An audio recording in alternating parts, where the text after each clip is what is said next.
Il pensait qu'elle n'était qu'une automobiliste en panne, jusqu'à ce qu'elle entre dans son garage le lendemain, talons claquants, papiers à la main, en disant « J'ai acheté cet endroit ». La vie d'un mécanicien qui aide une femme en panne sur la route à l'aube est bouleversée le lendemain lorsqu'une mystérieuse investisseuse entre dans l'atelier et déclare « Cet endroit m'appartient désormais ». Pensez-vous que ce qui fait vivre un garage, c'est l'héritage ou l'innovation? Si vous aviez un garage, que feriez-vous? Écrivez vos réflexions dans les commentaires et j'attendrai vos idées à la fin de l'histoire. Le soleil matinal n'était pas encore levé, mais le froid avait déjà sculpté sa présence sur le pare-brise. Le givre s'accrochait à toutes les surfaces comme un souvenir tenace et le souffle de Gabriel Reed embuait l'intérieur de sa vieille Chevrolet alors qu'il roulait sur Main Street pour aller ouvrir le garage. La ville de Brier Creek était à peine réveillée, exactement comme il l'aimait. Moins de monde, moins de questions. Juste le temps, le calme et l'odeur de l'huile qu'il attendait lorsqu'il ouvrait la porte de son atelier. C'est alors qu'il l'aperçut. Garée de travers sur le bas-côté, juste à la sortie de la ville, se trouvait une élégante berline noire, trop propre et trop neuve pour appartenir à quelqu'un de la région.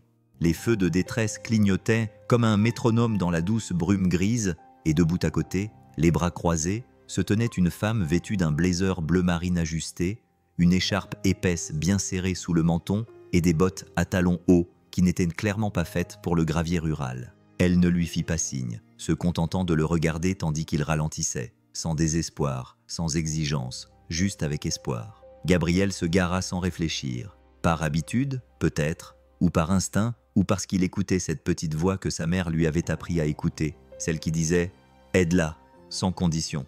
Il sortit de la voiture, ses bottes crissant sur une fine couche de givre. « La batterie ?» demanda-t-il. La femme acquiesça. « Elle ne démarre pas. J'ai essayé 2 fois. J'ai cru que le volant allait se bloquer. » Sa voix était douce, assurée. Elle semblait plus habituée aux salles de réunion et aux oreillettes Bluetooth qu'aux câbles de démarrage et aux services rendus sur le bord de la route. Il ouvrit le coffre de son camion, prit le démarreur portable et s'approcha sans un mot. Elle l'observait attentivement, se demandant probablement s'il allait d'abord lui demander de l'argent. Il ne le fit pas. Les câbles furent branchés. Le ronronnement du moteur retentit. Gabriel hocha la tête. « Essayez maintenant ». Le moteur cliqua une fois, puis rugit. Elle cligna des yeux, prise au dépourvu. C'était rapide. Il sourit légèrement. « Ce n'est pas ma première fois ». Elle tendit la main. « Merci, je m'appelle. » « Peu importe », l'interrompit-il gentiment. « En panne, en panne. » Puis il souleva sa casquette, retourna à son camion et la laissa le regarder s'éloigner, le moteur tournant, les questions se bousculant dans sa tête et son nom toujours coincé entre ses dents. La voiture ronronnait régulièrement derrière elle, le moteur vrombissant comme s'il n'avait pas refusé de démarrer 15 minutes plus tôt. La femme se tenait les bras croisés, les doigts enfoncés sous les manches de son blazer comme si elle se réchauffait encore après le froid du matin. Gabriel s'appuya contre son camion, attendant, non pas parce qu'il s'attendait à des remerciements, mais parce que quelque chose dans son attitude lui disait qu'elle n'avait pas fini de parler. « Je vous en suis vraiment reconnaissante », dit-elle enfin, son souffle visible dans le froid. Sa voix était plus douce maintenant, moins sèche, presque comme si elle avait expiré plus que de l'air. « Pas de problème », répondit Gabriel en hochant la tête une fois. Il s'essuya les mains sur son jean, comme il le faisait toujours lorsqu'il avait terminé un travail, même s'il s'agissait d'une faveur. Elle jeta un coup d'œil à la voiture, puis à lui. « Vous habitez dans le coin ?»« Juste en haut de la route, » répondit-il. « J'ai un garage en ville, Carter's Garage. » Elle cligna des yeux. « J'en ai entendu parler. » Elle ne précisa ni comment, ni quand. Il sourit faiblement. « On ne peut pas nous manquer, surtout parce qu'on n'a pas changé depuis les années 80. » Elle laissa échapper un petit soupir qui aurait pu être un rire s'il n'avait pas été coupé si rapidement. Puis elle s'avança légèrement, presque comme si quelque chose en elle voulait le rencontrer à mi-chemin. « Je n'ai pas retenu votre nom », dit-il avec désinvolture, sans insister, juste pour créer un moment de complicité. Il y eut un silence qui dura une seconde de trop, puis elle répondit « Isabelle ». Gabriel haussa un sourcil, non pas parce que le nom était étrange, mais parce que la réponse était trop fluide, trop prête. « Isabelle », répéta-t-il, « juste Isabelle ». Elle lui adressa un sourire rapide, mais qui n'atteignit pas ses yeux. C'est vrai, il hocha la tête, faisant semblant de ne pas remarquer la fissure à la surface. Les gens avaient leur raison de garder le secret sur leur nom. Il avait rencontré suffisamment de personnes brisées pour savoir que certaines vérités ne se divulguent pas facilement. « Eh bien, juste Isabelle, dit-il en se dirigeant vers son camion. « Si cette batterie fait encore des siennes, apportez-la au garage. La première fois, c'est gratuit. La deuxième fois, ça vous coûtera une histoire. » Cette fois, son sourire fut un peu plus lent, un peu plus chaleureux. « Je m'en souviendrai, » dit-elle en montant dans sa voiture. Et sur ces mots, elle partit, laissant derrière elle des gaz d'échappement, un léger parfum de mystère et un mécanicien qui savait déjà qu'elle cachait plus qu'elle ne voulait bien le montrer. Le garage sentait toujours comme avant. Huile de moteur, caoutchouc usé, un soupçon de marque de café provenant de la tasse ébréchée. Gabriel oubliait toujours de la laver. Le soleil avait enfin percé la brume, projetant une lumière dorée et poussiéreuse à travers les vitres déformées de l'atelier. Gabriel gara son camion devant l'entrée, en sortit en gémissant des genoux et roula des épaules comme pour chasser le froid. Et alors qu'il était encore sous le choc de cette rencontre étrange au bord de la route, il la vit. Une enveloppe blanche toute simple, à moitié coincée sous la porte d'entrée de l'atelier, battant doucement au vent, comme si elle savait qu'elle n'était pas à sa place. Il s'accroupit pour la ramasser, la retournant entre ses mains, même s'il savait déjà ce qu'elle contenait. Il n'y avait pas d'adresse de retour, juste le nom Gabriel Reed, écrit à l'encre terne, droit et impersonnel. Il l'ouvrit sans cérémonie, comme un homme ouvre une mauvaise nouvelle après s'être habitué à son goût. À l'intérieur se trouvait l'ultime avertissement. Un seul paiement manquait de plus et la propriété serait saisie. Pas réexaminée, pas reconsidérée, saisie. Le garage de Carter, la fierté de son père, la deuxième maison de sa mère, son propre soutien et son calvaire, étaient à 1 mois de devenir un bâtiment oublié appartenant à quelqu'un d'autre. Gabriel ne bougea pas, ne cligna pas des yeux, laissant simplement le papier pendre dans sa main tandis que les mots s'installaient comme un poids sur sa poitrine. Il savait que les choses allaient mal, mais pas à ce point. Il entra, fermant la porte derrière lui par habitude. Les lumières clignotèrent lorsqu'il actionna l'interrupteur. Une ampoule au plafond finit par lâcher dans un léger pop. Il jeta l'enveloppe sur le comptoir où s'empilaient les factures comme des prières sans réponse, puis se pencha sur le comptoir, agrippant le bord comme si c'était la seule chose qui le maintenait encore debout. Il se souvint de son père debout à cet endroit même. Même posture, même jean taché de graisse, disant toujours « Tant que la ville roule, nous travaillons ». Mais les gens ne payaient plus en espèces. Ils payaient avec des promesses pour la semaine suivante et quand ils seraient payés. Gabriel s'essuya les mains sur un chiffon, même si elles n'étaient pas sales. Il jeta un coup d'œil vers le bureau où la vieille boîte à outils de son père trônait comme une relique et murmura « J'essaie, papa, mais je ne sais pas si ça suffit ». Dehors, le vent se levait. Au loin, la voiture qu'il avait réparée le matin même disparaissait dans la circulation. À l'intérieur, Gabriel se tenait seul dans un endroit rempli de souvenirs, face au seul travail qu'il ne pouvait se permettre de perdre et le seul qu'il savait faire. La clochette au-dessus de la porte du garage tinta doucement lorsque Madame d'Aubin entra, tenant en équilibre un récipient Tupperware et un sac à main qui semblait plus vieux que le bâtiment lui-même. Gabriel était sous le capot d'une berline rouillée, les jointures écorchées, la tête baissée, mais il parvint tout de même à la saluer. « Bonjour, Madame D », dit-il, la voix étouffée par le bruit du moteur. Elle posa le récipient sur le comptoir sans un mot et se dirigea vers la cafetière. « Je me suis dit que tu n'avais rien mangé de vrai depuis un moment. Une tarte aux pêches, pas fraîche mais presque. » Gabriel leva les yeux, esquissant un sourire. « Vous me gâtez !» Elle lui rendit son sourire, mais son regard se posa brièvement sur la pile de courriers non ouverts près de la caisse. Elle ne posa pas de questions. Personne ne le faisait jamais. C'était ça, Brier Creek.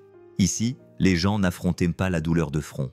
Ils apportaient des plats cuisinés et agissaient comme si leur gentillesse n'était pas de la charité. Tout le monde savait que le garage de Carter ne marchait pas bien. Les jeunes de la station-service chuchotaient. Le commis de l'épicerie avait arrêté de demander à Gabriel s'il voulait mettre ses achats sur son compte, car désormais, tout était sur son compte. Mais personne ne prononçait le mot « problème ». Il se contentait de venir, comme Marvin Ellis, qui venait tous les vendredis avec un tracteur qui n'avait pas besoin d'être réparé, juste une excuse pour donner 20 $ à Gabriel pour vérifier le bruit qui n'existait que dans la tête de Marvin. Ou Lacey, du restaurant, qui avait commencé à apporter les restes de sandwich à la fermeture, en disant toujours « J'en ai encore fait trop, je déteste les jeter ». Même le pasteur était passé la semaine dernière, affirmant que sa vieille camionnette avait besoin d'une intervention divine. Gabriel n'avait pas demandé de paiement. L'homme avait laissé un billet de 20 $ froissé et un verset de la Bible écrit à la main sur le tableau de bord. Cette loyauté silencieuse était tacite. Un patchwork de soutien silencieux, cousu par des gens qui faisaient semblant de ne pas remarquer la peinture écaillée sur les murs extérieurs du garage. La lumière qui n'avait pas été remplacée depuis des semaines, ou l'homme à l'intérieur qui travaillait plus dur que quiconque pour rester à flot. Gabriel ne disait jamais merci comme les gens s'y attendaient.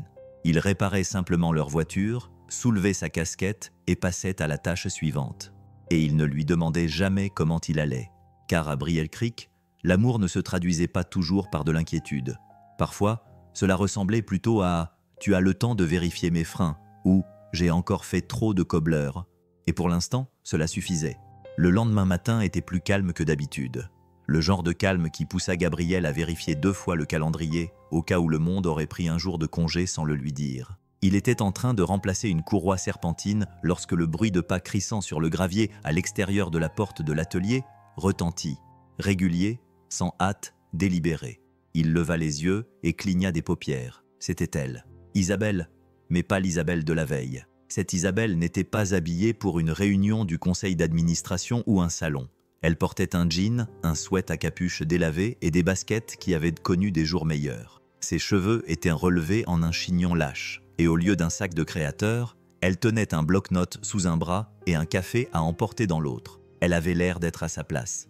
Et c'est ce qui le déconcerta. « Encore toi !» dit Gabriel en s'essuyant les mains sur un chiffon, les yeux plissés, non par méchanceté, mais par curiosité. Isabelle sourit faiblement. « Tu ne pensais pas que je reviendrais ? Je pensais que tu avais un chauffeur privé qui t'attendait quelque part ?» dit-elle avec un petit sourire. « Pas aujourd'hui. » Elle s'approcha, laissant son regard balayer le garage, non pas avec admiration ou jugement, mais comme si elle prenait des notes dans son esprit. Gabriel le remarqua immédiatement. Les gens qui ne faisaient que passer ne regardaient pas un endroit comme celui-ci. Ils n'étudiaient pas les étagères, ne jetaient pas un coup d'œil aux prises électriques et ne comptaient pas les lampes suspendues. Elle évaluait. « Vous avez besoin de quelque chose ?» demanda-t-il en désignant le bloc-notes. « Juste quelques questions », répondit-elle. « Sur le nombre de voitures que vous réparez par semaine, vos frais généraux, la rotation de votre stock, les remises à neuf de moteur, le coût des mises à niveau de votre équipement, ce genre de choses. » Gabriel la fixa du regard. « Vous achetez des pièces et des bougies d'allumage ?» Isabelle pencha la tête. « Je suis juste curieuse. Les gens ne s'intéressent généralement pas à la composition de mon loyer, sauf s'ils s'apprêtent à l'augmenter. » Son sourire était trop prudent. « Ou à m'aider à le payer. » Cela l'interpella.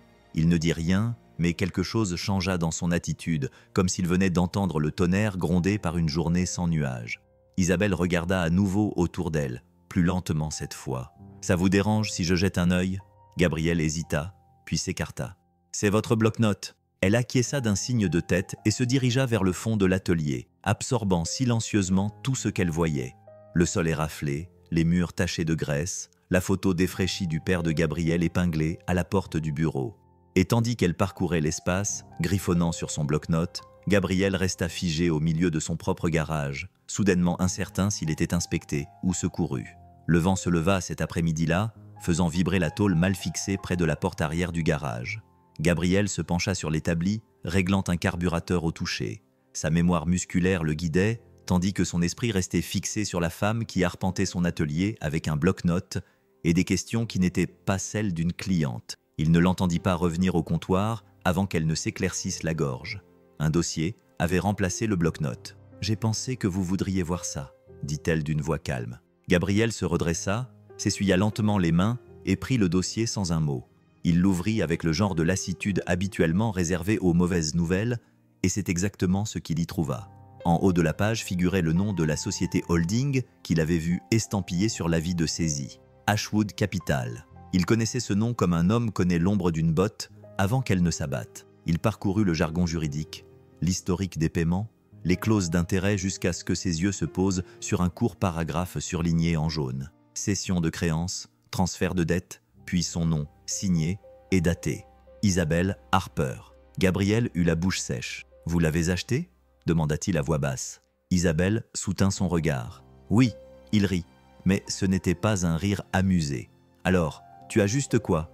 Tu as vu un type voler ta voiture et tu as pensé que ce serait sympa d'acheter sa dette ?» Elle grimaça, non pas à cause de son ton, mais à cause de la vérité qu'il contenait. « Je n'avais pas prévu ça. » Il ferma lentement le dossier, la mâchoire serrée. « Tu aurais pu me le dire hier quand tu m'as posé des questions sur les rénovations, comme si tu rédigeais une thèse. » « Je voulais d'abord voir par moi-même, dit-elle doucement. Je voulais voir ce qu'était ce garage avant de prendre une décision. Gabriel croisa les bras. Quel genre de décision? Fermer l'entreprise. Elle ne s'y a pas. Non, la sauver. Cela le surprit. Elle s'approcha. Sans agressivité, juste avec honnêteté. Mon père a acheté plusieurs propriétés en difficulté dans des petites villes comme celle-ci avant de mourir. Celle-ci en faisait partie. J'ai hérité de son portefeuille l'année dernière. J'ai vendu la plupart des propriétés. Et celle-ci? Demanda Gabriel. Je l'ai gardée, répondit-elle. Je ne sais pas pourquoi. Peut-être parce que cet endroit ne ressemble pas à un bâtiment. Il ressemble à une histoire qui mérite d'être poursuivie. Gabriel baissa à nouveau les yeux vers le dossier. Puis il regarda à nouveau la femme qui se tenait dans son garage. Elle n'était plus une inconnue, ni une cliente, ni une simple passante, juste Isabelle Harper, la fille de l'homme qui détenait son avenir dans des papiers, et la femme qui tenait maintenant le stylo. Le dossier était toujours posé sur l'établi quand Isabelle y glissa une deuxième enveloppe. Celle-ci était plus fine, plus propre, avec de l'encre fraîche et l'odeur des décisions prises à la hâte qui s'accrochait à ses bords. Gabrielle la fixa comme si elle allait exploser. « C'est un contrat », dit-elle. Calme, mais pas froide. Ce n'est pas un piège, ni une ruse. Gabrielle ne la toucha pas. « Vous m'offrez un emploi dans l'endroit où je travaille déjà. Je vous offre un avenir où le garage Carter ne sera pas condamné. » Il ricana. « Et en échange, dit-elle en croisant les bras, je deviens propriétaire. Je supervise tout. Vous restez chef mécanicien. Vous dirigez l'atelier. Vous prenez toutes les décisions concernant les réparations. Je m'occupe de l'aspect commercial, du loyer, des licences, des assurances, de l'expansion. Fini les nuits blanches à jongler entre les factures et les bougies d'allumage. » Il expira bruyamment, la mâchoire crispée. « Je te remets donc les clés. Tu gardes les clés, dit-elle rapidement. Mais oui, je détiens le titre de propriété. Légalement, c'est déjà le cas. Cela le frappa plus durement qu'il n'aurait dû. Gabriel regarda autour de lui le garage, les murs écaillés, les photos, le sol en ciment taché qui avait accueilli les bottes de son père et les siennes depuis son enfance. Tout dans cet endroit avait du poids, une histoire, de la sueur, un héritage. « Tu veux juste en être propriétaire ?» demanda-t-il plus calmement. « Pourquoi ?» Isabelle le regarda dans les yeux. « Parce que je ne veux pas le voir disparaître, et parce que peut-être, j'ai besoin de construire quelque chose de réel pour une fois. » Les mots s'installèrent entre eux comme de la poussière dans la lumière du soleil. Calme, incertain, honnête. Gabriel ouvrit l'enveloppe. Des pages, des conditions, un salaire plus élevé que tout ce qu'il avait jamais touché. Une ligne en bas indiquait « Partenaire opérationnel, Gabriel Reed ». Il fixa le stylo posé sur la table, puis Isabelle qui se tenait là, sans arrogance, sans supplication, juste là. Il aurait pu claquer la porte, s'en aller, laisser sa fierté enterrer le peu qui lui restait, mais au lieu de cela, il prit le stylo. Sa main ne tremblait pas, mais son cœur, oui. Une signature, un souffle. Et juste comme ça, Gabriel Reed n'était plus le propriétaire du garage Carter. Mais peut-être, juste peut-être, n'était-il plus seul. Le garage n'avait jamais eu besoin d'une deuxième horloge. L'ancienne, au-dessus de l'étagère à pièces détachées, suffisait. Du plastique jauni, une fissure sur le cadran et des aiguilles qui avaient parfois 5 minutes de retard. Mais c'était celle de Gabriel. Il la lisait comme une mémoire musculaire. 10h08 signifiait qu'il était temps de rouler les portes du garage. Midi signifiait que Earl Jenkins allait débarquer pour se plaindre de son pot d'échappement. Ce n'était pas seulement une horloge, c'était le cœur battant de l'atelier. Isabelle n'a rien dit le matin où elle a apporté la sienne. Elle est arrivée avec un élégant affichage numérique noir sous le bras, un haut-parleur Bluetooth dans son sac et une tablette qui cliquait comme un métronome contre sa jambe lorsqu'elle marchait. Elle a installé son horloge près de la porte du bureau, centrée, polie, précise. Elle brillait silencieusement, comptant les minutes comme si elles étaient de l'argent. Gabriel la remarqua dès qu'il entra. « C'est censé m'indiquer quand c'est ma pause déjeuner ?» demanda-t-il, un chiffon sur l'épaule. Isabelle ne leva pas les yeux de son écran. « C'est censé nous aider à respecter les horaires. J'ai déjà un emploi du temps. » Elle jeta un coup d'œil à l'ancienne horloge qui tic-taquait au-dessus de la radio de l'atelier. Un emploi du temps qui ne croit pas à la précision. Il sourit. Elle a du charme. Elle ne contesta pas, mais elle ne retira pas la sienne non plus. À partir de ce moment, le temps dans le garage se divisa en deux. Gabriel travaillait au rythme des boulons et des moteurs, laissant la journée se dérouler comme elle l'avait toujours fait, en fonction du bruit que faisait une voiture ou de la façon dont la lumière pénétrait par la porte du garage. Isabelle évoluait entre blocs et alarmes, tableaux codés par couleur et invitations de calendrier. Elle programmait des déjeuners de travail auxquels il ne se présentait jamais. Il restait tard pour réparer un générateur dont elle ignorait même qu'il était cassé. Il se marchait constamment sur les pieds. Isabelle demandait les chiffres trimestriels tandis que Gabriel avait les mains plongées dans la graisse du carburateur. Gabrielle marmonnait qu'elle organisait tout à l'excès tandis qu'elle essayait de rationaliser l'accueil des clients. Pourtant, elle se présentait chaque matin, café à la main, notes préparées, et il ouvrait la porte sans faute, la radio allumée, les outils disposés comme des soldats prêts au combat. 2 horloges, 2 mondes, aucun des deux ne fonctionnant tout à fait de la même manière, mais aucun des deux ne voulant partir. L'enseigne indiquait toujours « Carter's Garage », mais la ville ne le considérait plus comme une évidence. C'était désormais un sujet de conversation, un débat, une question chuchotée dans les restaurants et les rayons des supermarchés. « Tu es passé au garage depuis qu'elle l'a repris ? C'est toujours Gabriel qui s'occupe de tout ou tout est-il désormais codé barré et informatisé ?» La moitié de Brielle Creek s'est présentée par loyauté. Les anciens camarades de classe, ceux qui se souvenaient du père de Gabriel, qui leur réparait leur cerveau en échange d'une poignée de main et d'une part de tarte. Ils entraient en saluant Gabriel d'un signe de tête, jetant des regards en coin à Isabelle comme si elle était une inspectrice municipale avec un bloc-notes et sans âme. Ils payaient toujours en espèces, refusaient les reçus et partaient en marmonnant « Ne la laissez pas trop changer les choses ».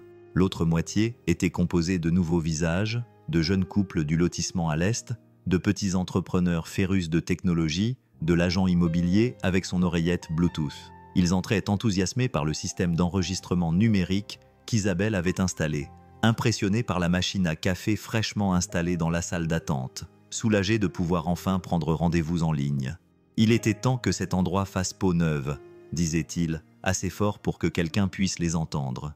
Et au milieu de tout cela se tenait Gabriel, la mâchoire serrée, le cœur loyal, les mains couvertes de graisse, réparant des transmissions tout en essayant de ne pas entendre le bourdonnement croissant des opinions autour de lui. Isabelle ne broncha pas sous le poids de tout cela, mais elle le ressentait. La ville n'accueillait pas facilement le changement, et elle était le changement avec un grand C. Elle essayait de rester à l'écart quand cela comptait. Elle laissait Gabriel parler la langue des habitués. Elle le laissait s'occuper des vieux camions qui portaient des noms comme Betsy et la Bête. Mais chaque amélioration qu'elle apportait, aussi minime soit-elle, nouvelle signalisation, outils modernisés, meilleur éclairage, était accueillie par des sourcils froncés et des commentaires désobligeants. Pourtant, les voitures continuaient d'affluer. Les gens discutaient du garage, mais ils venaient toujours. Parce que lorsque les moteurs tout sautaient et que les roues se bloquaient, l'idéologie passait au second plan derrière la confiance. Et qu'on le veuille ou non, le garage de Carter restait l'endroit où les gens avaient confiance, même s'ils ne savaient plus très bien en qui ils avaient confiance. Le garage était plus calme la nuit. L'écho des outils qui s'entrechoquaient s'estompait dans le bourdonnement d'un radiateur et le faible grésillement d'une vieille radio que Gabriel ne remarquait presque plus. La plupart des habitants de la ville étaient rentrés chez eux depuis des heures, mais il était toujours là, sous le pont élévateur, serrant les boulons d'une suspension qui ne pouvait pas attendre le lendemain matin. Son sweatshirt était trempé au niveau du col et la douleur dans son dos lui indiquait qu'il était resté penché trop longtemps. Il entendit les pas avant de la voir. Isabelle ne frappa pas. Elle ne le faisait plus jamais. Elle se glissa à l'intérieur comme si elle était chez elle, l'air froid s'engouffrant derrière elle alors qu'elle posait les pieds sur le sol en béton. Pas de bloc-notes cette fois-ci, pas de questions. Juste 2 gobelets en papier dans ses mains, dont la vapeur s'élevait doucement dans la lumière fluorescente. Gabriel ne leva pas les yeux tout de suite. Il finit de serrer le boulon, s'essuya les mains sur son jean et se tourna vers elle. « Tu es toujours là ?» demanda-t-il sans méchanceté. Elle haussa les épaules. « Toi aussi. » Elle s'approcha, posa un gobelet sur le banc à côté de son plateau à outils, puis garda l'autre pour elle. Le logo sur le côté était celui du restaurant de Lana. Ouvert tard, café fort, sans chichi. Le même endroit où son père jurait conserver le meilleur café des 3 comtés. Isabelle ne donna aucune explication, ne donna aucune raison professionnelle à son geste, se contenta de boire une gorgée et s'adossa à l'établi d'en face, levant les yeux vers les vieilles plaques d'immatriculation clouées au mur. Gabriel fixa la tasse pendant un moment, puis, sans dire un mot, la prit et but une gorgée. Le silence qui suivit n'était pas gênant, c'était un silence partagé, le genre de silence qui s'installe entre 2 personnes qui se sont battues pour défendre leur position, qui se sont usés les bords et qui ont finalement fait un pas vers le milieu. Isabelle posa doucement sa tasse. Le chauffage de mon appartement cliquette comme un métronome. Je n'arrivais pas à dormir. Gabriel acquiesça d'un signe de tête. Je m'en doutais. Pas de remerciements, pas d'excuses, juste le bruit des outils refroidissant sur le métal et deux personnes respirant dans le même espace. Aucun des deux n'essayait de gagner, ils essayaient simplement de rester. Et dans ce silence, quelque chose s'adoucit. Pas assez pour être nommé, mais assez pour avoir de l'importance. Tout a commencé par une blague. Isabelle se tenait près de l'établi, les bras croisés, regardant Gabriel démonter le carburateur d'une vieille Bronco 87, comme si c'était une seconde nature.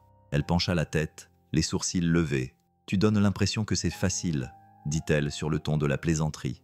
Gabriel leva les yeux, le coin de sa bouche se relevant.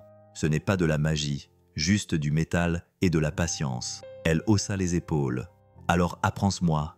Il cligna des yeux. « Tu es sérieuse ?» Elle acquiesça en s'approchant. « À moins que tu aies peur que je te fasse honte. » Il lui tendit une clé sans un mot.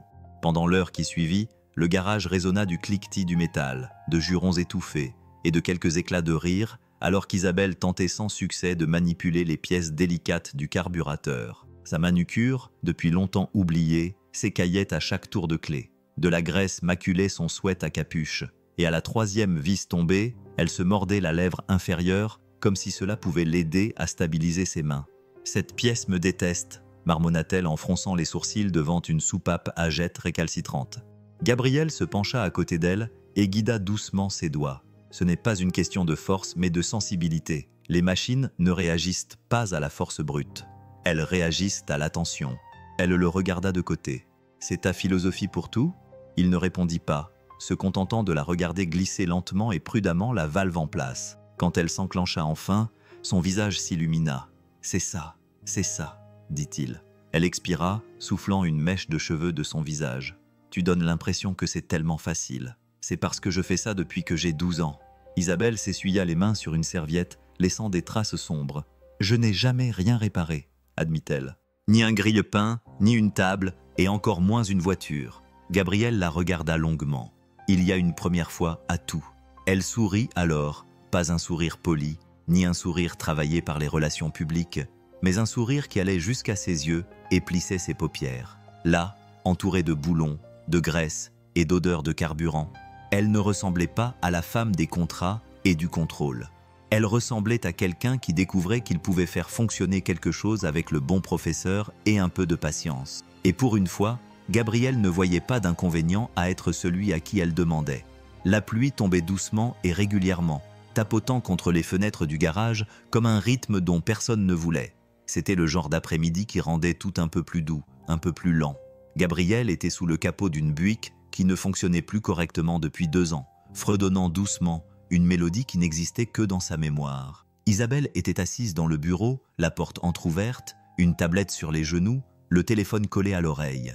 Il n'essayait pas d'écouter. Il ne l'avait jamais fait. Mais dès que sa voix baissa, ses mains s'arrêtèrent. « Oui, j'ai vu l'offre, » dit-elle. Son ton était calme, mais teinté d'autre chose. De la fatigue peut-être, ou de la frustration. Non, ce n'est pas une question d'argent. Ce n'est tout simplement pas le bon poste. Il y eut un long silence. Gabriel se pencha sur le moteur, faisant semblant d'être occupé avec une clé à cliquer qui n'avait pas besoin d'être tournée. « Je ne reviendrai pas à New York, » dit-elle finalement. « Dis-leur d'arrêter d'envoyer des fleurs. » Il entendit le léger clic indiquant qu'elle avait raccroché, puis le silence. Isabelle ne sortit pas tout de suite. Quand elle le fit enfin, elle tenait à nouveau un bloc-notes, la posture parfaitement droite. Mais son regard s'attarda un peu plus longtemps que d'habitude sur la Buick. Gabriel ne dit pas un mot, ne posa pas de questions, se contenta de serrer un boulon et marmonna. On dirait que Rain va rester un moment. Elle acquiesça comme si c'était tout ce dont ils avaient besoin de discuter. Plus tard, elle lui apporta un café. Sans explication, elle glissa simplement un gobelet en papier sur l'établi, la vapeur s'échappant entre eux. Gabriel le prit sans lever les yeux. Le silence entre eux était confortable et rempli de choses qu'ils ne disaient pas. Il ne lui posa pas de questions sur New York. Elle ne mentionna pas son travail, mais ils savaient tous les deux. Elle aurait pu partir. Elle aurait pu prendre le bureau avec vue sur les toits, les avantages d'un penthouse et toutes les choses que les gens comme elle étaient censés rechercher. Mais au lieu de cela, elle resta. Dans un garage aux fenêtres qui fuyaient, au moteur vrombissant, avec un homme qui remarquait tout et ne disait rien. Tout a commencé un mardi. Une table pliante est apparue devant le garage, vacillant légèrement sur le trottoir fissuré, avec une pancarte en carton de travers sur laquelle on pouvait lire « Limonade 50 cc ». Derrière se tenait un garçon qui n'avait pas plus de 8 ans, avec une casquette de baseball trop grande, les coudes sur la table, comme s'il tenait un stand depuis toujours. Gabriel l'aperçut le premier. Il sortait les poubelles lorsqu'il vit l'enfant faire signe à une voiture qui passait, souriant comme un vendeur qui croyait en son produit de toutes ses forces. Un emplacement audacieux pour un stand, marmonna Gabriel. Le garçon haussa les épaules. Le garage est très fréquenté. Gabriel gloussa. On dirait que tu as bien étudié ton sujet. Quelques minutes plus tard, Isabelle sortit et s'arrêta en voyant le stand. Elle avait sa tablette sous un bras, un café dans l'autre, et ce regard qu'elle avait lorsqu'elle essayait de comprendre quelque chose qui ne figurait pas dans son tableau Excel. « Salut », dit-elle en s'approchant. « Comment marchent les affaires ?»« C'est calme », admit le garçon. « Les gens n'arrêtent pas de dire qu'il fait trop froid pour boire de la limonade. » Elle sourit. « Alors c'est qu'ils n'ont clairement jamais bu une bonne limonade. » Il lui en tendit une dans un gobelet en polystyrène décoré d'un smiley dessiné à la main. Elle déposa un billet de 5 $ dans sa boîte de conserve et s'éloigna en la sirotant comme si elle était faite d'or. Pas de grands discours, pas de bavardage, juste le bruit de ses talons qui résonnait dans le garage. Le lendemain, même routine. Un autre gobelet, 5 $ de plus. À la fin de la semaine, le garçon avait ajouté une ligne supplémentaire à son panneau. Préféré des cadres. Gabriel observait tout cela en silence. Il ne disait jamais rien quand Isabelle revenait du stand, toujours en sirotant, toujours avec un léger sourire. Mais il avait remarqué. Il remarqua qu'elle ne demandait jamais de monnaie, qu'elle ne corrigeait jamais l'orthographe du gamin lorsqu'il lui tendait ses cartes de fidélité dessinées à la main, qu'elle s'attardait juste assez longtemps à chaque fois pour entendre combien de tasses il avait vendues. « Vous payez toujours trop cher », dit-il un après-midi, alors qu'elle posait la tasse à côté de son bac à clés. Isabelle lui jeta un coup d'œil. « Peut-être que j'investis dans quoi ?» Elle but une gorgée et regarda par la fenêtre où le garçon comptait les pièces avec un sourire trop grand pour son visage, chez quelqu'un qui se montre. Gabriel ne dit rien après cela. Il versa simplement le reste de sa limonade dans sa tasse de café vide et continua à travailler. Le moteur était posé comme une brique au milieu du compartiment 2, silencieux, provocateur, et ne faisant absolument pas ce qu'il était censé faire. Gabriel l'avait déjà démonté 2 fois, réglé le calage, refait le câblage du système d'allumage et juré dans 5 tons émotionnels différents. Pourtant, chaque fois qu'il tournait la clé, le résultat était le même. Rien. Isabelle s'appuya contre le bord de l'établi, les manches retroussées, les avant-bras maculés de graisse. Elle ne faisait plus de suggestions. Elle avait appris quand s'arrêter, mais elle n'était pas partie non plus. Entre la 3e tentative infructueuse et le 4e soupir, elle avait attrapé un chiffon et s'était jointe à lui tendant des outils sans qu'il le lui demande. Dehors, la ville dormait. Les seules lumières provenaient de l'intérieur du garage et de l'enseigne clignotante ouverte qu'ils avaient oublié d'éteindre. Une radio ronronnait doucement en arrière-plan.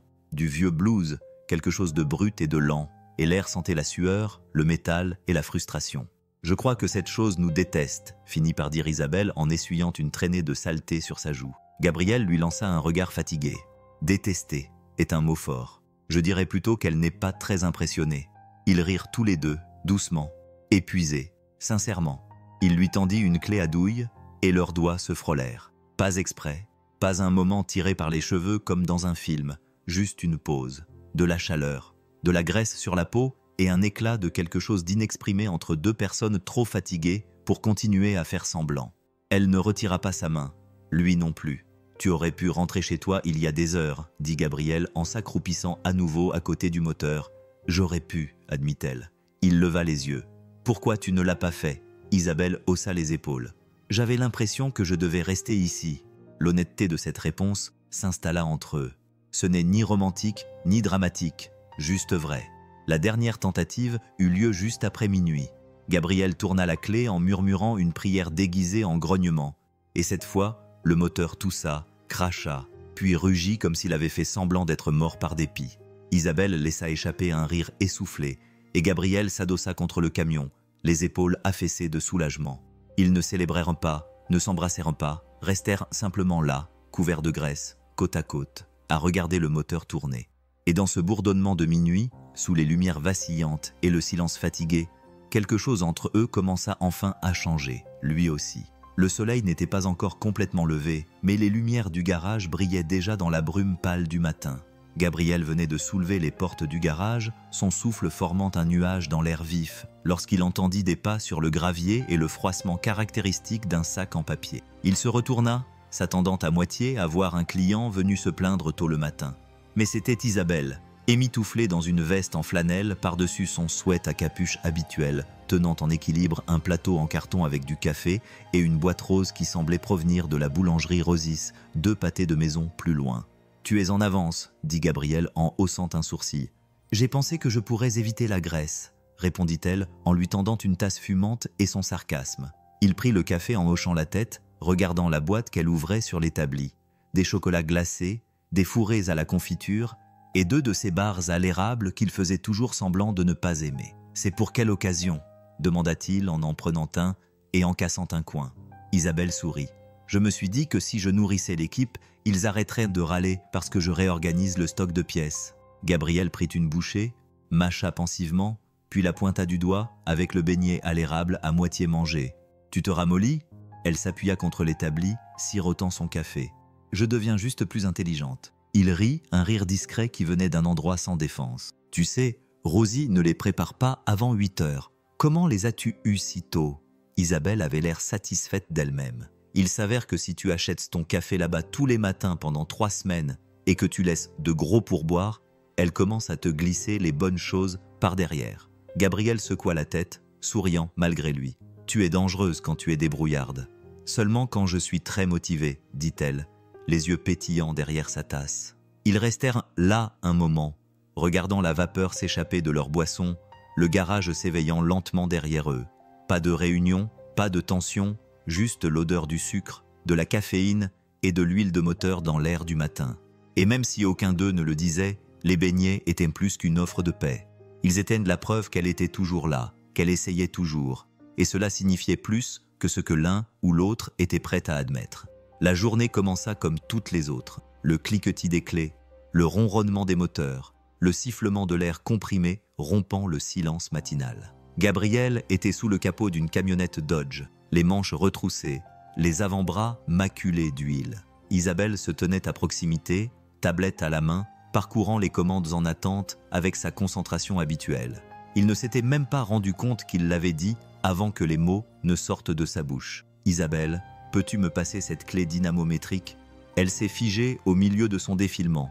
Pas patron, pas madame, juste Isabelle. C'était simple, décontracté, mais cela avait un impact différent de tous les titres qu'elle avait portés depuis qu'elle était entrée dans ce garage.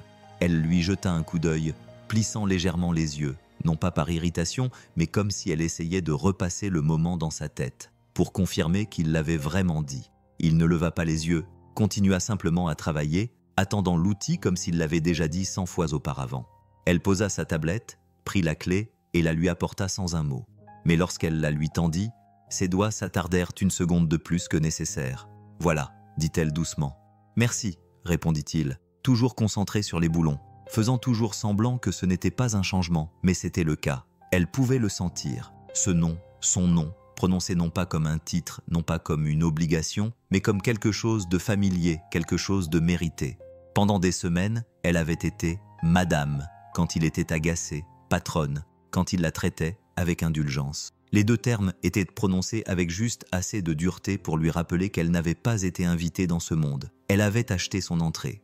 Mais Isabelle était différente. Cela ne traçait pas une ligne entre eux, cela en franchissait une. Elle retourna à sa place près du bureau, s'assit lentement et essaya de se concentrer sur les chiffres.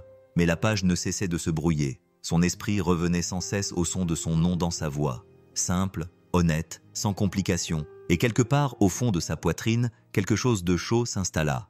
Une sorte de joie tranquille dont elle ne savait pas encore trop quoi faire. Mais elle savait une chose. Elle aimait la façon dont cela sonnait plus qu'elle ne l'aurait jamais admis. Le prospectus resta sur l'établi pendant 3 jours.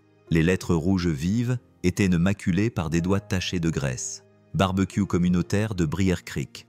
Samedi à 17h. Tout le monde est le bienvenu. Quelqu'un l'avait laissé sur le comptoir. Probablement Lassie, du restaurant, qui ne manquait jamais une occasion de nourrir une foule. Gabriel n'en avait pas parlé à Isabelle. Personne d'autre non plus. Mais Isabelle l'avait vu. Elle avait vu les autres clients en discuter lorsqu'elle passait à côté d'eux. Elle avait remarqué que les conversations s'étaient tues lorsqu'elle était entrée dans la pièce. Elle avait compris que l'invitation s'adressait à tout le monde sauf à elle. Le samedi après-midi était arrivé et elle était toujours au bureau. Elle était en tenue décontractée, certes, mais elle n'avait pas l'intention d'y aller. Elle se disait qu'elle avait des rapports à terminer. En réalité, elle ne voulait pas se rendre au barbecue et découvrir qu'elle avait raison, qu'elle n'avait pas sa place là-bas. C'est alors qu'on frappa à la porte. Un coup lent et poli sur le cadre de la porte ouverte. Gabriel se tenait là, appuyé contre la porte comme s'il ne demandait rien. « Tu es prête ?» demanda-t-il. Isabelle cligna des yeux. « Prête pourquoi ?» Il inclina la tête vers le parking. « Barbecue, tu viens ?» Elle hésita. « Je n'avais pas prévu d'y aller. »« Maintenant ?» ?»« Oui. » Elle ne discuta pas. Pas vraiment. Elle le regarda simplement pendant une seconde, le cœur battant étrangement plus fort qu'il n'aurait dû. Le camion de Gabriel était un vieux Chevy avec une portière passager cabossée et un tableau de bord qui sentait légèrement l'huile de moteur et le chewing-gum à la menthe. En montant, son genou effleura la sellerie usée et sa main agrippa la poignée qui ne se fermait pas complètement. Il ne s'excusa pas pour le désordre. Elle ne s'y attendait pas. Ils roulèrent principalement en silence, les vitres baissées, la musique country à faible volume, les chants de chaque côté, dorés et ondulants comme un tapis de bienvenue. Lorsqu'ils arrivèrent au parc, l'endroit était déjà en effervescence. Des enfants se poursuivaient.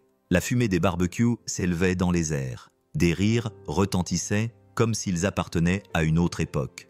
Les gens se retournèrent lorsqu'ils virent Gabrielle, puis ils la virent.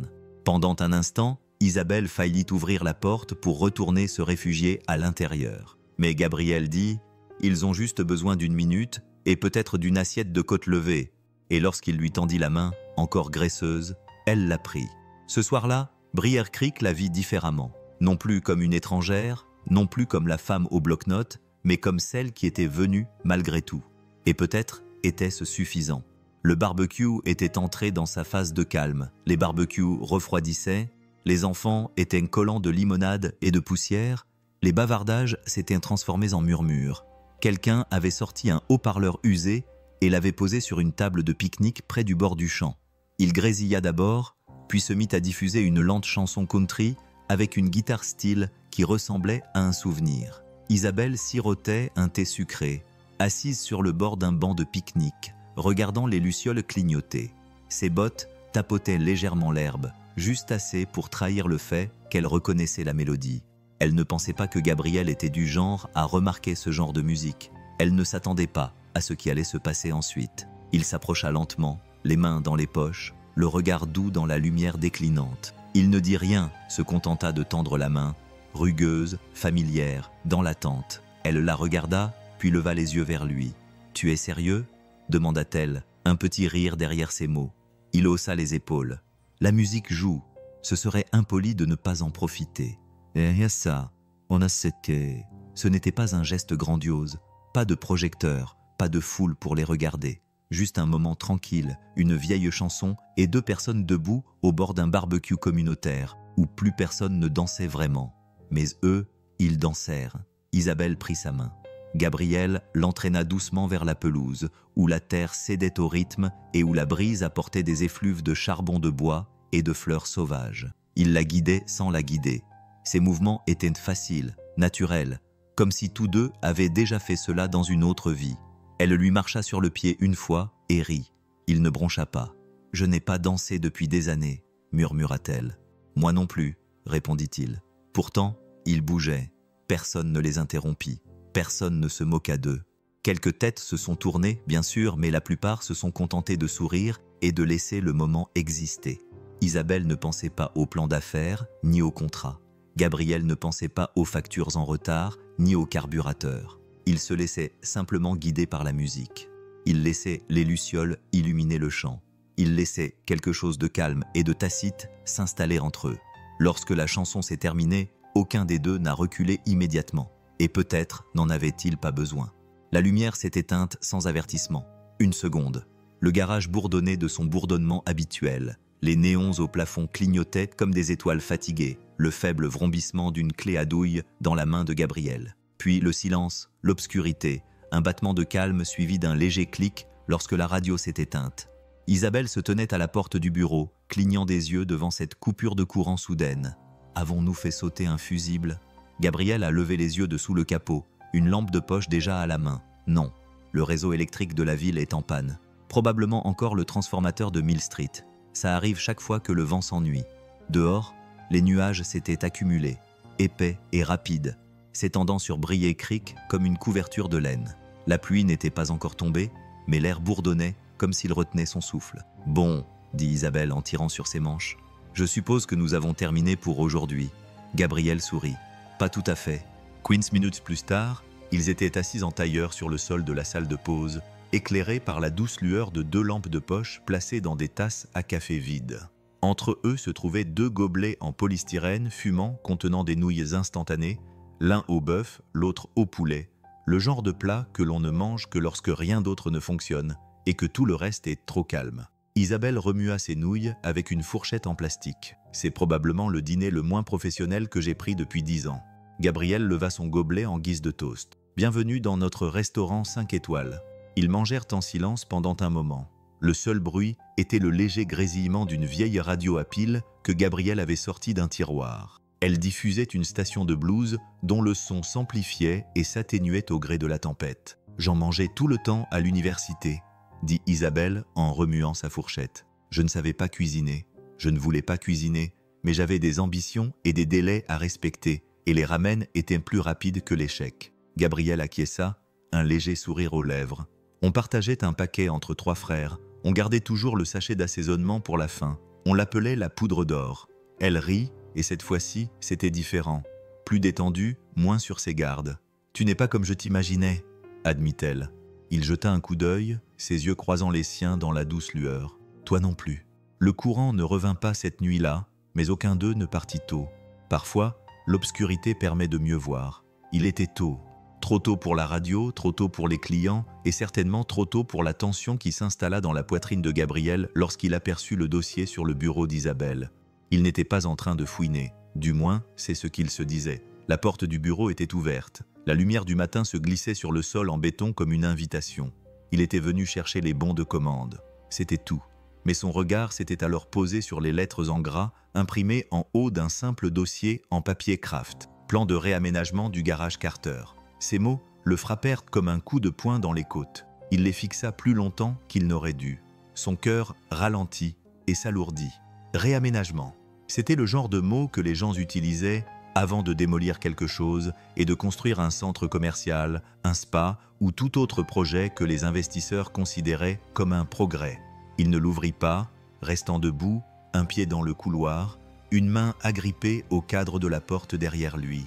Le craquement des bottes rompit le silence. Isabelle ne dit rien au début, se contentant de regarder tour à tour son visage et le dossier. Elle n'était ni en colère, ni sur la défensive, juste surprise. Gabriel prit une inspiration. « Tu comptes me le dire ou tu vas attendre que les démolisseurs débarquent ?» Isabelle s'avança lentement et calmement et tendit la main vers le dossier. Pendant une seconde, il crut qu'elle allait le cacher, le ranger, le rejeter, mais au lieu de cela, elle l'ouvrit, le retourna vers lui et étala son contenu comme des cartes sur une table. Des dessins, des photos, des notes griffonnées dans les marges. Il n'y avait pas de logo d'entreprise, pas de croquis d'un nouveau parking, pas de plan de démolition, juste une vision.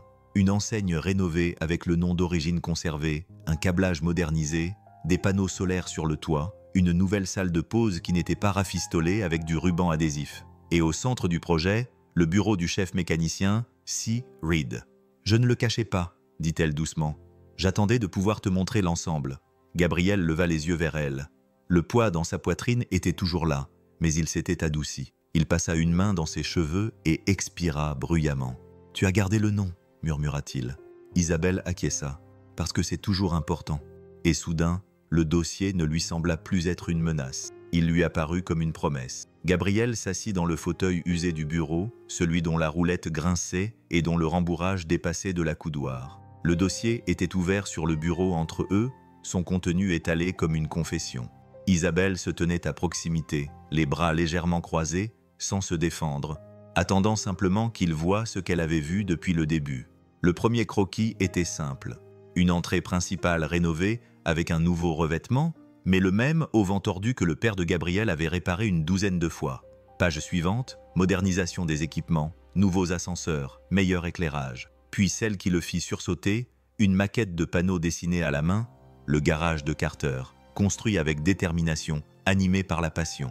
En dessous, écrit au feutre rouge épais, entouré de foi, préserver le nom, honorer l'héritage. Gabriel fixa les mots, la mâchoire serrée. Quelque chose en lui commença à bouger, comme des engrenages qui s'emboîtent après avoir tourné hors synchronisation pendant trop longtemps. « Ce n'était pas ce que je pensais », dit-il doucement. Isabelle acquiesça. « Je sais, je pensais que vous aviez l'intention de le revendre, de le démolir, de le remplacer par quelque chose de plus brillant. J'aurais pu, dit-elle. Une douzaine d'investisseurs m'ont dit que je devrais le faire. » Il leva les yeux. « Pourquoi ne l'avez-vous pas fait ?» Elle le regarda droit dans les yeux avec assurance. « Parce que cet endroit a une signification, pas seulement pour vous, mais aussi pour cette ville, pour moi aussi. » Gabriel se rassit, laissant les pages déferler sur lui. Il y avait des notes griffonnées dans les marges, des questions sur le stockage, des possibilités pour un programme de formation communautaire et même des idées pour un mur de fidélisation des clients. Et dans le coin d'une page, écrit en si petits caractères qu'il faillit le manquer. Laissons Gabriel diriger la reconstruction. Il connaît l'âme de cet endroit. Il déglutit péniblement. Tout ce temps, il avait protégé le passé, pensant qu'elle était là pour l'effacer. Mais elle n'était pas venue pour remplacer l'histoire. Elle était venue pour aider à écrire le prochain chapitre. Quand il reprit enfin la parole, sa voix était basse. « Tu penses vraiment que ça peut marcher ?» Isabelle sourit. Pas le sourire poli qu'elle arborait lors des réunions, mais celui qui apparaissait quand quelque chose comptait vraiment. « Je ne pense pas seulement, j'en suis convaincu. » Et pour la première fois depuis des semaines, Gabriel en était convaincu lui aussi. Le garage était inhabituellement calme cet après-midi-là, le genre de silence qui fait s'étirer le temps. Gabriel était sous le capot d'un vieux break, les coudes enfoncés dans un enchevêtrement de boulons rouillés et de fils électriques récalcitrants, quand Isabelle s'approcha. Pas de bloc-notes, pas de café, juste ses manches retroussées et son expression indéchiffrable. « Tu as besoin d'un coup de main ?» demanda-t-elle d'une voix douce. Gabriel s'écarta et lui tendit une lampe. « Tiens ça bien. » Elle acquiesça et se pencha à côté de lui, le faisceau lumineux éclairant exactement là où il fallait. Ils travaillèrent ainsi pendant un moment, silencieux, concentrés, à l'aise dans le rythme de leurs mouvements. Puis elle prit la parole. « Mon père avait un garage, » dit-elle soudainement. Sans introduction, sans avertissement, juste des mots qui semblaient avoir attendu des années pour être prononcés. Gabriel ne cessa pas de travailler, se contentant d'acquiescer légèrement, la laissant continuer si elle le souhaitait. C'était avant l'argent, avant tout. Un petit endroit à l'extérieur de Raleigh. Il rentrait à la maison les doigts graisseux, les bottes sales, mais avec dans les yeux cette lueur qui disait que cela comptait. Sa voix s'affaiblit, se brisa à un endroit qu'elle ne chercha pas à cacher. Mais il ne put s'y accrocher. Mauvais timing, mauvaise conjoncture économique, peut-être mauvaise fierté. J'avais 12 ans quand ça a fermé. Nous avons quitté la ville 2 semaines plus tard. Il n'en a plus jamais reparlé. Gabriel ne l'interrompit pas. Il se contenta de tendre le bras derrière lui, attrapa une clé et la lui tendit. Isabelle cligna des yeux puis la prit à 2 mains, passant ses doigts sur l'acier lisse, comme si cela l'ancrait à la terre. « Je pense qu'il a porté cet échec toute sa vie, » continua-t-elle. « Je ne l'ai jamais vu construire quoi que ce soit de ses mains après cela. Seulement des entreprises, seulement des contrats. » Elle fit une pause, les yeux fixés sur le moteur. « C'est peut-être pour cela que je n'ai pas vendu cet endroit. Peut-être que j'avais besoin de terminer quelque chose. Lui n'avait pas pu. » La clé resta immobile dans sa main, mais sa respiration ralentit. Gabriel ne lui offrit ni sympathie ni sagesse. Il se contenta de serrer un boulon et laissa le silence s'installer autour d'eux, doux et chaleureux. Parfois, la meilleure chose à dire est de ne rien dire du tout. Il suffit de tendre un outil à quelqu'un et de le laisser se rappeler qui il essaye d'être. Tout s'est passé très vite. 1 minute auparavant, M. Landry était appuyé contre le capot de son camion, discutant avec Gabriel des freins et du temps. L'instant d'après, il était à terre, serrant sa poitrine, les yeux écarquillés de panique. La clé que Gabriel tenait tomba bruyamment sur le sol. Le temps s'est figé pendant une fraction de seconde, juste assez longtemps pour que les témoins paniquent et que le cerveau de Gabriel se bloque. Puis Isabelle s'est mise à courir. Elle a quitté le bureau avant que quiconque ait pu bouger. Elle tenait son téléphone dans une main et la trousse d'urgence dans l'autre, sans hésiter, sans attendre d'instructions. Elle s'est agenouillée à côté de M. Landry et a pris les choses en main comme si elle avait fait cela toute sa vie. « Monsieur, vous m'entendez ?» demanda-t-elle en vérifiant son pouls, lui mettant déjà 2 aspirines dans la paume de la main et les dents allaient mâcher. Gabriel resta quelques pas en arrière, figé par la stupeur, regardant la femme qu'il pensait connaître révéler une toute autre facette d'elle-même. « Que quelqu'un appelle le 15, dit-elle sans lever les yeux. Dites-leur qu'il présente des symptômes cardiaques possibles. Il est conscient, respire, et son état est stable pour l'instant. » Elle parlait avec un calme précis, pas le genre de calme qui exige le contrôle, mais celui qui l'offre, comme si sa sérénité pouvait contenir la peur qui régnait dans l'air. Lorsque l'ambulance est arrivée, Isabelle avait calé la tête de M. Landry sur sa veste et rédigé une liste de ses médicaments en lettres majuscules sur un bout de papier. Les ambulanciers prirent le relais. M. Landry leur adressa un faible sourire tandis qu'il le chargeait dans l'ambulance, lui serrant la main avant de fermer les portes. Ce n'est qu'alors qu'Isabelle se leva. Ses mains tremblaient légèrement. Elle les essuya sur son jean comme s'il s'agissait d'une simple tache de graisse, mais ses yeux balayèrent la petite foule qui s'était rassemblée et qui la regardait vraiment. Lacey, du restaurant, articula silencieusement « Merci ». Marvin Ellis souleva sa casquette. Même le vieux Earl, si bourru, lui fit un signe de tête avant de monter dans son camion. Personne ne la traita d'étrangère. Personne ne la traita de patronne. Il la voyait simplement pour ce qu'elle était, pour ce qu'elle avait fait. Et tandis que Gabriel se tenait à ses côtés dans la poussière qui retombait, il comprit que quelque chose avait changé. Isabelle n'était pas simplement arrivée à Brielle Creek, elle avait gagné sa place ici. Le premier grondement de tonnerre retentit vers 18 h, grave et lent, comme s'il s'éclaircissait la gorge. Lorsque Gabriel eut fini de remplacer l'essieu arrière du Ford Ranger, le ciel avait pris la couleur d'un vieux bleu. Il sortit pour fermer les portes du garage juste au moment où la pluie se mit à tomber. Rapide, forte, implacable. Isabelle apparut à ses côtés, les bras croisés, regardant le rideau d'eau tomber du toit et éclabousser les flaques qui se formaient presque instantanément sur le gravier. « Eh bien, dit-elle en écartant une mèche de cheveux mouillés de sa joue, je suppose qu'on ne va nulle part. » Gabriel acquiesça. « On dirait que ce sera juste nous et les taches d'huile ce soir. » Ils se dirigèrent vers l'atelier, désormais éclairé uniquement par la lampe du bureau qui diffusait une lumière jaune et chaleureuse. Le grondement de la tempête était omniprésent, sur le toit, dans les murs, dans le silence qui remplissait l'espace entre les mots. Isabelle brandit un sac en papier brun. « J'ai commandé des nouilles. Le livreur a failli flotter jusqu'ici. » Ils s'assirent par terre, les jambes allongées, le dos contre le mur de la boîte à outils. L'odeur du gingembre et du curry flottait dans le garage, étrangement réconfortante, dans un endroit habituellement dominé par l'odeur du caoutchouc et du métal. Ils mangèrent dans un calme détendu, échangeant des bouchées, se moquant des biscuits chinois, regardant l'eau ruisseler sur les vitres comme si elle avait un but précis. « Tu as déjà pensé à partir ?» demanda soudain Isabelle, sa voix douce sous la pluie. Gabriel mâcha, puis avala. « Parfois. Puis je pense à qui réparerait le radiateur de la scie ou le tracteur de Marvin. » Elle sourit. « C'est tout à fait toi. » Il te jeta un coup d'œil. « Tout le temps, dit-elle. Puis quelque chose de petit se produit. Un verre de limonade. Un merci auquel je ne m'attendais pas. Et je reste un jour de plus. » Le silence qui suivit n'était pas pesant. Il était plein de choses non dites, de regrets passés, d'avenirs possibles. L'étrange réconfort d'être exactement là où aucun d'eux ne s'attendait à être. Dehors, des éclairs zébraient le ciel. À l'intérieur, 2 personnes étaient assises côte à côte sur le sol taché du garage, le ventre chaud, le cœur incertain, et le temps ralentissait juste assez pour laisser la pluie dire tout ce qu'ils n'étaient pas prêts à dire. Et aucun des deux ne tendit la main vers la porte. La pluie s'était calmée pour devenir un doux murmure, un tapotement rythmique sur le toit en tôle qui donnait l'impression que le monde extérieur était à des kilomètres. La tempête avait perdu de sa violence, ne laissant que de la brume, des flaques d'eau et quelques rafales de vent qui faisaient vibrer la porte du garage. Gabriel se tenait près du disjoncteur, une lampe de poche à la main, essayant de rétablir le courant. Isabelle se tenait à proximité, les bras croisés, le regardant avec ce demi-sourire qu'elle arborait uniquement lorsqu'elle n'essayait pas d'impressionner quelqu'un. « Sans vouloir vous offenser, dit-elle, mais votre système électrique semble avoir été installé pendant la guerre froide. » Gabriel rit doucement et actionna un interrupteur qui ne fit absolument rien. « Je ne t'en veux pas, c'est probablement le cas. » Il se tourna pour lui tendre la lampe de poche, dont le faisceau était dirigé vers le sol. Elle tendit la main pour la prendre, mais ses doigts rencontrèrent les siens, chauds, fermes, familiers. Après toute cette graisse, ces orages et ces plats à emporter, aucun d'eux ne bougea. Pendant un instant, le monde retint son souffle. Puis Isabelle se pencha vers lui. Ce n'était pas préparé, ce n'était pas parfait.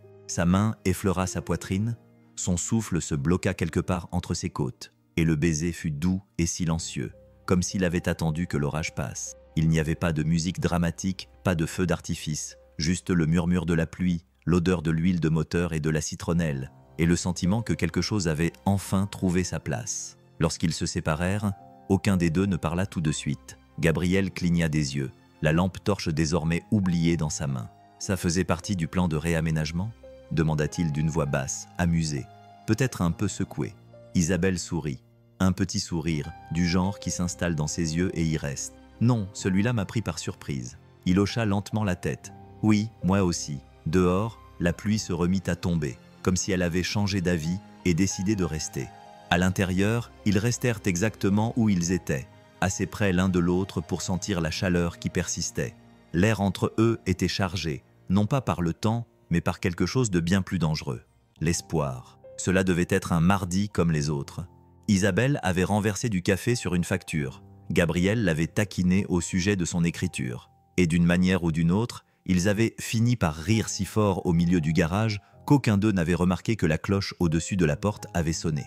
Lacey, du restaurant, était passée pour apporter une tarte aux myrtilles encore chaudes. Elle se tenait près de l'entrée, téléphone à la main, souriant, en prenant une photo avant qu'ils aient pu se redresser ou se soucier de leur apparence.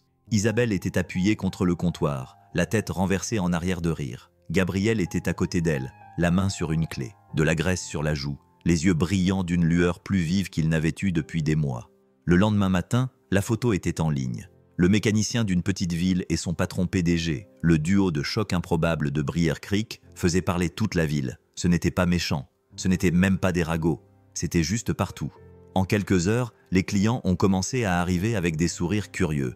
Quelqu'un a collé une copie de l'article sur le tableau d'affichage communautaire à côté de la caisse enregistreuse. Un homme a demandé s'ils embauchaient. Un autre a demandé s'ils sortaient ensemble. Gabriel a grogné et a continué à travailler. Isabelle a essayé d'en rire. Apparemment, nous faisons la une des journaux maintenant. Il lui a jeté un coup d'œil, les yeux plissés. « Ça te va ?» Elle a hoché la tête, même si une partie d'elle n'en était pas sûre. Ce n'est qu'une photo. Mais ce n'était pas le cas. C'était la preuve de quelque chose de réel, de brut et d'inattendu. Un moment qui ne pouvait être planifié, géré ou manipulé. Et les gens l'ont vu. Les clients qui avaient autrefois hésité à s'approcher d'Isabelle l'accueillaient désormais chaleureusement. Une petite fille lui demanda si elle pourrait devenir mécanicienne et patronne, tout comme la dame sur la photo. Quelqu'un déposa des beignets accompagnés d'une note qui disait « Le carburant d'un couple puissant ». Isabelle ne confirma ni ne nia quoi que ce soit. Gabriel non plus. Mais cet après-midi-là, lorsque l'affluence de l'heure du déjeuner s'estompa et que le garage redevint calme, il lui tendit une tasse de café frais. Sans un mot, juste un regard doux. Et elle a souri, sachant déjà que toute la ville les observait. C'est drôle comme une simple photo peut capturer quelque chose qu'ils n'avaient pas encore complètement nommé. Le téléphone a vibré sur le bureau d'Isabelle juste après le coucher du soleil. Longtemps après que le dernier client ait quitté le parking et que le garage ait retrouvé son calme habituel. Gabriel était à l'arrière, en train de remplacer les plaquettes de frein d'une Chevrolet qui avait connu des jours meilleurs. La radio jouait doucement, diffusant de la vieille musique country entrecoupée de parasites. Isabelle jeta un coup d'œil à l'écran, David Callahan. Elle ne bougea pas au début, se contentant de fixer le nom comme s'il appartenait à un fantôme. Puis elle décrocha le téléphone et sortit dans l'air frais du soir qui sentait l'asphalte trempé par la pluie et la fumée de bois lointaine. « David », dit-elle d'une voix tendue mais ferme. « Isabelle », répondit-il d'un ton trop doux, trop familier. « Je vois que tu continues à fuir les projecteurs. » Elle ne répondit pas. « Je t'appelle parce que le conseil d'administration veut que tu reviennes. Il te propose cette fois-ci de devenir associé, une véritable participation au capital, des comptes plus importants, un bureau d'angle avec ton nom gravé dans le marbre. » Isabelle se frotta les tempes. « Je pensais qu'ils étaient passés à autre chose. Ce n'est pas le cas. Pas pour toi. » Silence. « Reviens, dit-il. Tu n'as pas ta place dans un garage à moitié mort au fin fond de nulle part. Ta place est dans un endroit où les gens portent des costumes, pas des combinaisons. » Elle serra les mâchoires. « C'est drôle. J'ai rencontré plus de gens honnêtes en combinaison que je n'en ai jamais rencontré dans des salles de conférence. Tu vaux mieux que ça, Isabelle. Je suis différente de ça, corrigea-t-elle d'une voix plus douce. Il soupira. Ne fais pas de ça une question de fierté. Ce n'est pas le cas, dit-elle. C'est une question de paix. Et je n'avais pas la paix quand j'étais avec toi ou avec eux. » Elle raccrocha avant qu'il n'ait pu en dire plus. Quand elle rentra, son visage était indéchiffrable. Gabriel leva les yeux de l'établi et perçut une lueur dans ses yeux. De la tristesse peut-être, ou de la colère, ou les deux. « Tout va bien ?» demanda-t-il d'un ton désinvolte, comme s'il n'était pas déjà sur ses gardes. Isabelle acquiesça. « C'est juste le passé qui essaye de me vendre ma vie d'avant. » Il n'insista pas, se contentant de lui tendre un chiffon pour essuyer la graisse sur une boîte à outils dont elle n'avait même pas remarqué la saleté. Elle l'essuya quand même, et à chaque passage de sa main, elle se sentait un peu plus convaincue que la vie à laquelle elle avait failli retourner ne valait pas la peine d'être échangée contre celle qu'elle se construisait tranquillement ici. Les jours qui suivirent furent plus calmes, mais pas en termes de bruit. Les moteurs rugissaient toujours, les outils cliquetaient toujours, mais dans tous les espaces entre les deux. Gabriel travaillait comme d'habitude, mais il ne s'attardait pas au bureau. Isabelle arrivait toujours à l'heure, mais elle avait cessé d'apporter du café pour deux. Elle ne lui avait pas encore dit, pas avec des mots, mais quelque chose dans sa façon de vérifier 3 fois son agenda, les longs appels téléphoniques pris hors de portée de voix et la pile de dossiers qui s'accumulait sur son bureau. Il était clair qu'elle pesait son ancien monde contre celui-ci. Jeudi, elle le trouva en train de serrer les écrous d'une Ford qui cliquetait à chaque clignotement. Elle resta là un moment à le regarder travailler avant de finalement se décider à parler. « J'ai reçu l'offre par écrit, » dit-elle. « Une place d'associé à New York. C'est tout ce que je voulais. » Il ne leva pas les yeux, continuant simplement à tourner la clé. « C'est génial. Ça a l'air important. » Elle attendit. Il n'ajouta rien. « Je n'ai pas encore dit oui, » ajouta-t-elle d'un ton un peu plus vif. Gabriel posa soigneusement la clé, s'essuya les mains. « Tu ne dois d'explication à personne ici, Isabelle. » Son nom, encore. Il le prononça plus doucement cette fois, plus fort. « Je n'allais pas lui en donner, » dit-elle dans un murmure à peine audible. J'espérais avoir une raison de ne pas le faire. Cela le fit la regarder. Et dans ce regard, elle vit tout ce qu'il ne disait pas. La façon dont il serrait les mâchoires, la lueur dans ses yeux, la façon dont ses épaules refusaient de s'affaisser, même si elle savait qu'il voulait s'effondrer, mais il se contenta d'acquiescer. « Alors tu devrais partir. Tu l'as mérité. » Et c'était tout. Le lendemain matin, elle rangea son bureau en silence et laissa les clés sur le bureau. Sa voiture l'attendait juste devant la porte du garage, le moteur tournant doucement. Gabriel ne sortit pas pour lui dire au revoir. Mais alors qu'elle reculait, elle regarda à travers la vitre et le vit debout au fond de l'atelier, les mains dans les poches, fixant l'endroit où elle avait l'habitude de s'asseoir. Et même à cette distance, quelque chose dans ses yeux suppliait la vérité que sa bouche ne dirait jamais. « Ne pars pas, s'il te plaît. » Mais elle partit. Une semaine s'était écoulée depuis son départ. Le garage fonctionnait comme d'habitude. Les baies étaient pleines, les téléphones sonnaient, les mêmes vieilles chansons country passaient en boucle sur la même vieille radio. Gabriel arrivait tôt, restait tard, parlait peu. Il gardait la tête baissée et les mains occupées, comme le font les hommes quand quelque chose est cassé et qu'ils ne peuvent pas le réparer. La lumière du bureau restait éteinte. Sa tasse de café était toujours posée sur le bureau, intacte.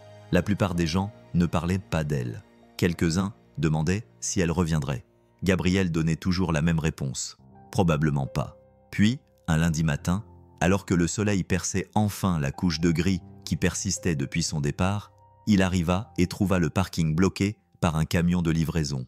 Une pancarte, longue et rectangulaire, était appuyée contre le plateau. Le chauffeur descendit, un bloc-notes à la main. « Vous êtes Gabriel Reed ?» Gabriel acquiesça avec méfiance. « J'ai une commande à installer. C'est écrit ici, façade sud, en haut du magasin. » Gabriel fronça les sourcils. « Quelle enseigne !» L'homme haussa simplement les épaules. « Tout est payé. Les instructions disent pas de photos, pas de publicité. Il suffit d'installer et de partir. Cela prit 20 minutes. » Gabriel se tenait devant, les bras croisés, regardant la nouvelle enseigne être mise en place. Du bois frais, des lettres en acier brossé, des bords nets et précis qui, d'une certaine manière, semblaient toujours à leur place. Reed et Harper, auto, construit sur la détermination, soutenu par la grâce. Il ne bougea pas, se contentant de regarder. Les commères de la ville viendraient avec leurs questions. Mais à ce moment-là, tout ce qu'il ressentait, c'était un léger changement dans l'air, comme si quelque chose était revenu ou n'était peut-être jamais vraiment parti. Il leva la main et passa ses doigts sur le bord de l'enseigne, comme si le fait de la toucher l'aiderait à mieux la comprendre. Elle n'avait pas appelé, n'avait pas envoyé d'email, mais cela en disait plus long que les mots. Elle avait laissé quelque chose derrière elle. Ou peut-être, juste peut-être, n'avait-elle pas encore fini. Et pour la première fois depuis des jours, Gabriel laissa ses épaules se détendre. La douleur dans sa poitrine ne disparut pas complètement, mais le poids des interrogations commença à s'alléger. La clochette au-dessus de la porte du garage tinta comme d'habitude, mais quelque chose semblait différent. Gabriel ne leva pas tout de suite les yeux. Il était plongé jusqu'au coude dans le châssis d'une vieille Civic, les mains noircies de graisse, essayant d'oublier ce que ce son signifiait autrefois. Puis il entendit sa voix. « Je vois que tu n'as pas mis le feu à la maison pendant mon absence. » Il releva brusquement la tête. Elle était là. Isabelle se tenait juste à l'entrée, un sac de voyage en bandoulière, les bottes boueuses à cause du gravier, les cheveux ébouriffés par le vent cachés derrière ses oreilles. Pas de bloc-notes, pas d'entrée remarquée, juste elle, calme, sereine, à la maison. Gabriel s'essuya lentement les mains sur le chiffon accroché à sa ceinture. « Tu es censé être dans une tour de verre quelque part, » dit-il en s'efforçant de ne pas laisser sa voix se briser. « Je les ai refusés, » répondit-elle. Il la fixa, cherchant dans son visage un signe qui indiquerait qu'elle plaisantait. Il n'en trouva pas. « Ils m'ont proposé un salaire ridicule, » ajouta-t-elle en s'approchant. « Un bureau de la taille de ce garage, un chauffeur, des stock options, toutes ces choses qui, avant, avaient du sens pour moi. » Elle s'arrêta devant lui, levant les yeux vers lui, le regard doux mais déterminé. Mais il ne pouvait pas m'offrir ce que cet endroit m'offre. Gabriel essaya de respirer, mais l'air lui semblait épais. « Qu'est-ce que c'est ?» parvint-il à dire. Elle sourit. Un endroit désordonné et réel. Des gens qui se montrent. Un homme qui pense avec ses mains et écoute en silence. Il ne dit rien. Ce n'était pas nécessaire. Le silence entre eux était profond et chaleureux. Tant de choses s'étaient passées, et pourtant rien ne nécessitait d'explication. Isabelle regarda autour d'elle, son regard se posant sur la nouvelle enseigne à l'extérieur de la fenêtre, son nom à côté du sien. Une déclaration en acier. « Je me suis dit que je te devais une réponse, » dit-elle. Gabriel expira lentement et profondément. « Je l'avais déjà. » Et juste comme ça, l'air changea à nouveau, non pas parce que quelque chose avait pris fin, mais parce que quelque chose avait enfin commencé. À la fin du printemps, le garage avait retrouvé son rythme. Seulement, désormais, il battait avec 2 cœurs au lieu d'un. Gabriel arrivait toujours le premier, comme il l'avait toujours fait. Un café à la main, les portes ouvertes dès l'aube, la radio ronronnant, les 3 mêmes chansons, jusqu'à ce que quelqu'un se souvienne de changer de station. Mais ces jours-ci, il n'était plus le seul à chercher la clé dynamométrique. Isabelle avait complètement arrêté de porter des talons. Elle avait abandonné sa manucure depuis des semaines, et son blazer vivait désormais en permanence dans l'arrière-boutique, intact. La plupart des matins, elle était déjà en combinaison lorsque Gabriel ouvrait les portes du garage, les cheveux attachés, une trace de graisse sur la joue qu'elle oubliait toujours d'essuyer. Elle ne se contentait plus de faire des calculs. Elle effectuait des diagnostics, elle rampait sous les capots, elle changeait les filtres, elle avait même appris à se servir de la vieille machine à pneus, même si Gabriel la taquinait encore chaque fois qu'elle grinçait trop fort. Les clients l'avaient remarqué. Les habitants de la région ont cessé de l'appeler la nouvelle patronne et ont commencé à l'appeler par son nom. Certains venaient juste pour demander si Isabelle était là, et plus d'une fois, elle a fini par expliquer les réparations du moteur, les mains couvertes d'huile et sa tablette oubliée au bureau. La nouvelle s'était répandue, discrètement mais sûrement. Un garage qui ne se contentait pas de réparer des voitures. Un endroit où l'on se souvenait du nom des gens, où le café était toujours chaud et où les propriétaires écoutaient vraiment. Les gens ont commencé à venir d'autres villes. D'abord, ce fut le cousin de Marvin d'Easton, puis une femme de Fairview qui avait entendu dire que la mécanicienne au visage impassible pouvait réparer un bruit que personne d'autre ne pouvait réparer. Un homme a parcouru 80 km juste pour faire examiner sa transmission par Harper, qui était resté. Le garage n'avait pas beaucoup changé. Même mur, même sol, même tache d'huile tenace près de la baie. Mais quelque chose avait changé. Ou peut-être avait-il enfin trouvé sa vocation, celle d'un endroit où les gens venaient non seulement pour réparer ce qui était cassé, mais aussi pour se souvenir de ce qui valait la peine d'être conservé. Et pour Gabriel et Isabelle, c'était enfin devenu un chez eux. Les années passèrent lentement, puis tout à coup, le garage avait vieilli comme une veste usée, solide, familière, adoucie aux bons endroits. Les outils étaient toujours là, plus vieux maintenant, mais tout aussi fiables. Le même cliquetis des clés, Le même bourdonnement de la radio, ponctué désormais de chansons pop occasionnelles grâce aux jeunes mécaniciens qu'Isabelle avait insisté pour embaucher. Mais le plus grand changement n'était pas le nouvel élévateur, ni le deuxième atelier qu'ils avaient finalement construit à l'arrière. C'était le rire. Aigu, rapide, sans complexe, de petits pieds couraient sur le sol en béton, slalomant entre les chariots à outils et les pneus empilés plus haut qu'eux. Un garçon aux cheveux noirs et aux yeux vifs brandissait une clé en plastique et criait « Je répare le carburateur. Ya sis, dikoaye ». Même si la petite voiture devant lui n'avait même pas de moteur. Sa petite sœur le suivait de près, serrant un bloc-notes qu'elle avait volé au bureau. Ses lunettes glissaient sur son nez et elle faisait semblant de prendre des commandes. Gabriel était assis sur un tabouret, sirotant un café froid depuis longtemps, les regardant avec le même sourire tranquille qu'il arborait le jour où il avait appris à Isabelle à reconstruire un carburateur. Ses mains étaient plus lentes maintenant, mais son cœur était toujours aussi solide. Isabelle était appuyée contre le mur à côté de lui, les bras croisés, sa salopette couverte de farine plutôt que d'huile. Elle avait aidé à préparer des cupcakes pour la collecte de fonds de l'école ce matin-là. Elle lui donna un petit coup de coude. « Tu vas leur dire que ce carburateur n'est qu'une boîte à lunch ?»